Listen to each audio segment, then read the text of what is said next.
السلام علیکم ناظرین، آپ دیکھ رہے ہیں نقطہ اعتراض، میں ہوں یشوین جمال۔ ناظرین، سب سے پہلے نقطہ اعتراض کی پوری ٹیم، پاکستان ٹیلی ویژن کی پوری ٹیم کی طرف سے پاکستان بھر میں مسیحی برادری جو کہ آج کرسمس منا رہی ہے ان کو بہت بہت کرسمس کی مبارکباد۔ اور ہم نے دیکھا کہ پورا دن کرسمس کی تقریبات بھی ہوئیں ملک بھر میں، اور ہماری مسیحی برادری نے بہت ہی جو ایک مذہبی عقیدت اور احترام ہے اس کے ساتھ آج کا دن منایا، اور بہت اچھی اچھی کرسمس کی تقریبات، اور بہت زیادہ ہم یہ بھی دیکھ رہے ہیں کہ اس دفعہ ایک ڈیکوریشنز کا سلسلہ بھی بہت اچھا، اور بہت ایک فیسٹیوٹی کم سے کم اسلام آباد میں تو ہم نے دیکھی ہے، اینڈ آئی ہوپ کہ باقی ملک کے حصوں میں بھی ایسا ہی ہو، کیونکہ آج کا دن ظاہر ہے پاکستان میں رہنے والی ایک بہت امپورٹنٹ کمیونٹی ہے کرسچنز کی، اور ان کے لیے آج کا دن بہت اہم کا حامل ہے، تو سبھی کو ہماری طرف سے بہت بہت مبارکباد۔ اس کے علاوہ بھی آج کے دن کی ایک بہت زیادہ امپورٹنس اور سگنیفیکنس ہے ہماری قوم کے لیے، اور وہ ہے قائد اعظم محمد علی جناح رحمۃ اللہ علیہ کا یوم ولادت۔ اور آج کا دن ہم لوگ اس لیے بھی بہت عقیدت اور احترام سے مناتے ہیں کہ پاکستان ایک ایسا ملک جس پر ہم فخر کرتے ہیں، اور بہت فخر سے اپنی آئیڈینٹی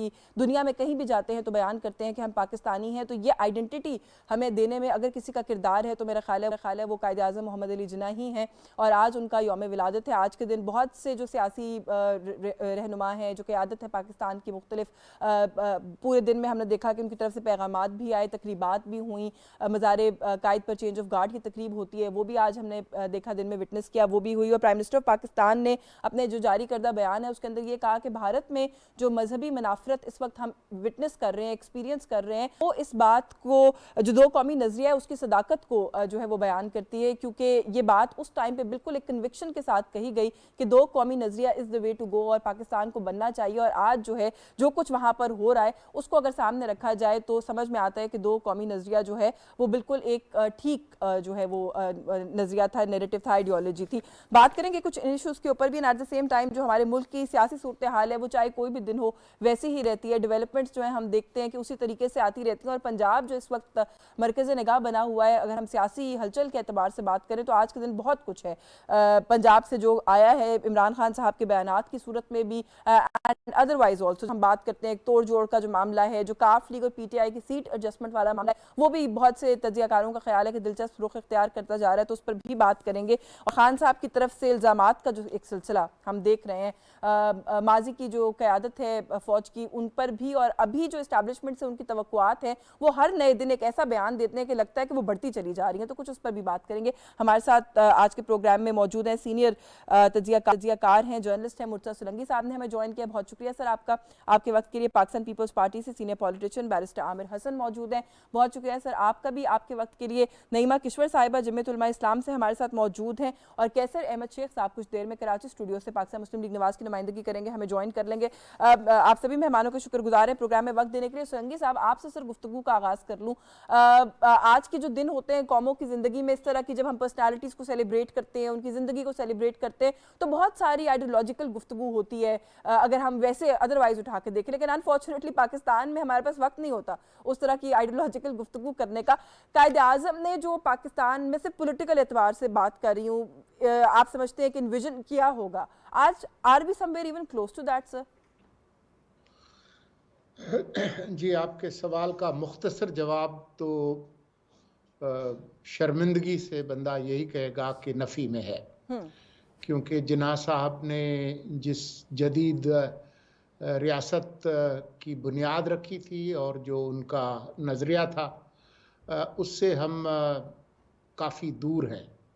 یہ ٹھیک ہے کہ ہم نے معاشی اعتبار سے یا سماجی اعتبار سے بہت سارے سنگ میل عبور کیے ہیں، لیکن جناح صاحب کی جو تعلیمات ہیں اور جو ان کا کام ہے وہ ایک ایسی جدید ریاست کا قیام تھا جس میں تمام شہری ان کے حقوق برابر ہوں گے، ان میں کسی قسم کا امتیازی سلوک نہیں ہوگا، اور ایک برداشت کا ماحول ہوگا۔ تو بدقسمتی سے وقت گزرنے کے ساتھ ساتھ ہم اس سے دور ہوئے ہیں۔ دوسرا وہ اہم بات ہے کہ وہ ایک آئین پسند شخصیت تھے، کانسٹیٹیوشنلسٹ تھے، تو وہ ہمیشہ ہر چیز میں وہ یہی کہتے تھے کہ قانون کی نظر میں سب لوگ برابر ہیں اور ہر ادارے کو آئین اور قانون کے تحت چلنا چاہیے۔ تو ہم نے دیکھا ہے کہ جس طرح سے ہماری جمہوریت کا ارتقا ہوا ہے اور جو ہماری سیاسی تاریخ ہے 75 سال کی، تو اس کی وجہ سے ہم اس خواب کے ساتھ ایک طرح سے نہیں کر سکے جو انصاف کرنا چاہیے تھا وہ.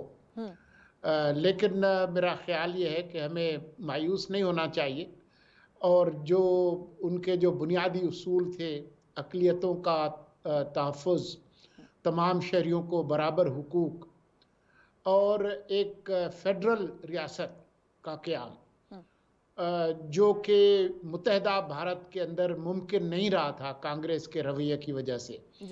جناح صاحب تو کیبنٹ مشن پلان کو بھی قبول کر چکے تھے. وہ ایک کنفیڈرل انڈیا کے لیے تیار تھے، جس میں صوبوں کے پاس بہت اختیارات ہوں تاکہ ایک میجارٹیرین رول جو ہے وہ نہ ہو، جو کہ بدقسمتی سے آج کل بھارت میں نظر آ رہا ہے. تو اسی وجہ سے یہ جو ان کے خیالات تھے، یہی پاکستان میں بھی ان کی فکر یہی تھی. لیکن بدقسمتی سے ہم اس میں ہم پوری طرح سے کامیاب نہیں ہوئے. اچھا بیرسٹر صاحب، sir we definitely have come a long way. اگر آپ 47 سے آج تک ہم یہ کہیں کہ ہم نے ایز اے نیشن کچھ اچیو نہیں کیا تو وہ بھی میرا خیال ہے تھوڑا زیادتی ہوگی. We have come a long وے، لیکن کوئی کوتاہیاں کہیں رہ گئی ہیں جو آپ سمجھتے ہیں، جو میں نے سر سے سوال کیا کہ جو ایک ویژن تھا پاکستان کو بنانے والے کا، are we anywhere close to that سر؟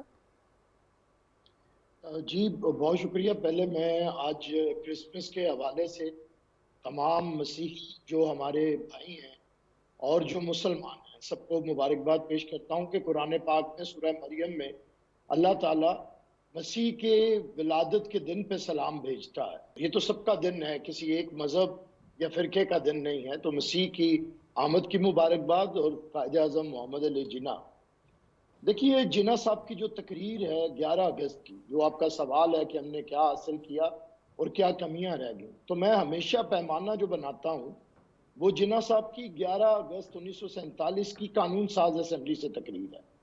یہ وہ خطاب ہے جو رہنما اصول فراہم کیے کرتا ہے کہ پاکستان کا آئین کیسا ہونا چاہیے.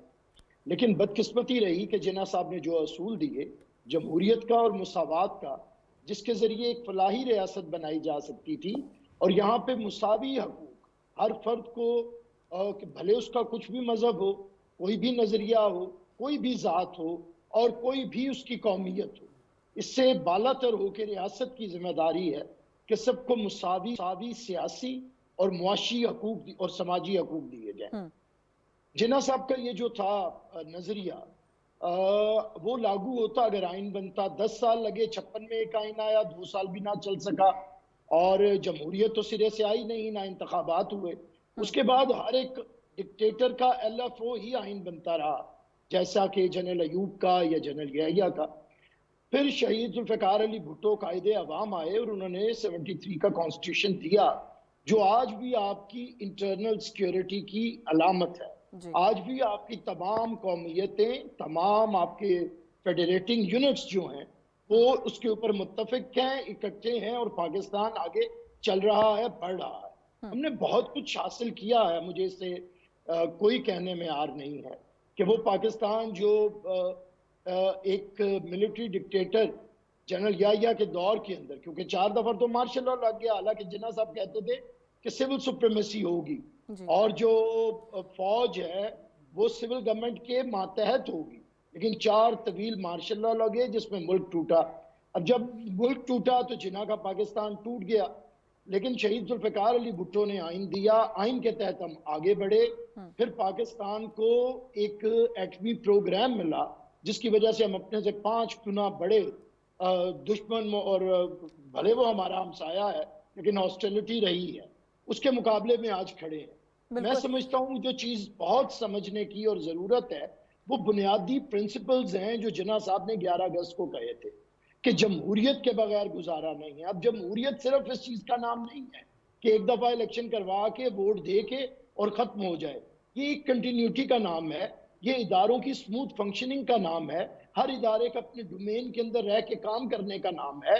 یہ اس کے اندر پارلیمان کو بالا تر ہونا ہے، حکومت کو پارلیمان سے رہنمائی لیتے ہوئے. آپ نے نا سر کچھ بہت امپورٹنٹ چیزوں کی طرف اشارہ کیا، اور جو بات ابھی آپ نے کہی نا کہ اپنے اداروں کو اپنی ڈومین میں، اپنی ایمبٹ میں رہ کر کام کرنے کا نام ہے. یہ بہت ایک امپورٹنٹ بات ہے. تھوڑا سا اجازت دیں میں کیسر احمد شیخ صاحب کو گفتگو میں شامل کر لوں. موجود ہے ہمارے ساتھ جوائن کر لیے. سر بہت شکریہ آپ کا, آپ نے وقت دیا. سر یہاں پر ہم بات کر رہے ہیں, ظاہر ہے جو سیاسی صورتحال ہے اس پر تو بات کریں گے ہی, لیکن کیونکہ آج قائد اعظم کا یوم ولادت ہے اور یہاں جو بار بار بات ہو رہی ہے کہ وہ کانسٹیٹیوشنلسٹ تھے, پھر یہ جو ایک پرنسپلز ہیں کہ اداروں کو اپنے ڈومین میں رہ کے کام کرنا چاہیے, آج سر پاکستان اس نہج پر کھڑا ہے کہ سیاسی قوتیں یا کوئی سیاسی جماعت اٹھ کر اداروں کو بار بار یہ کہہ رہی ہے کہ آپ واپس آئیں اور آ کے سیاست کے اندر اپنا کردار ادا کریں. یہ مت کہیں کہ آپ نیوٹرل ہو گئے. میں عمران خان صاحب کا بالکل ریسنٹ بیان اگر آپ کے سامنے رکھ دوں تو انہوں نے کہا ہے جی کہ اسٹیبلشمنٹ جو ہے وہی اس ملک میں قانون کی حکمرانی کو انشور کر سکتی ہے, تو اسٹیبلشمنٹ سامنے آئے.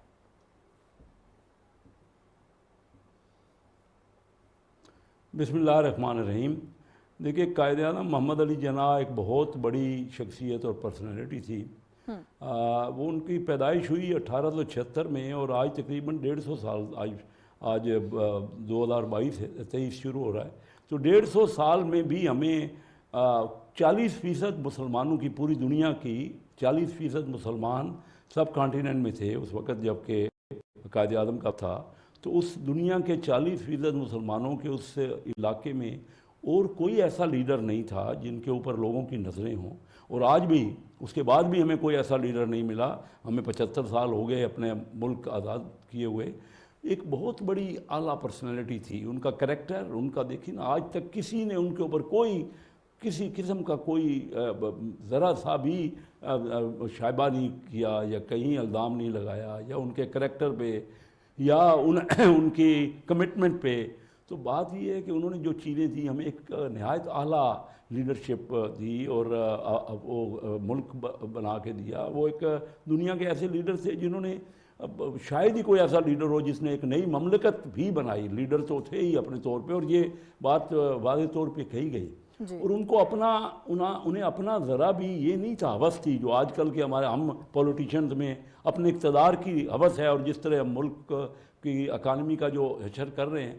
ان کو گاندھی جی نے یہ آفر کیا کہ پہلے پرائم منسٹر پورے انڈیا سب کانٹیننٹ کے آپ بن جائیں اور آپ پاکستان کا مطالبہ چھوڑ دیں. لیکن وہ اپنی کمٹمنٹ پہ اتنے زیادہ ان کو واضح تھا اور کلیئر تھے کہ انہوں نے یہ آفر, آج تو ہم کوئی ذرا ذرا بھی بات میں ہمیں ذاتی طور پہ عہدہ چاہیے یا ہمیں کوئی چاہیے کہ ہمیں اقتدار مل جائے, تو پورے سب کانٹیننٹ کی انہوں نے حکومت کا انہیں آفر دی گئی.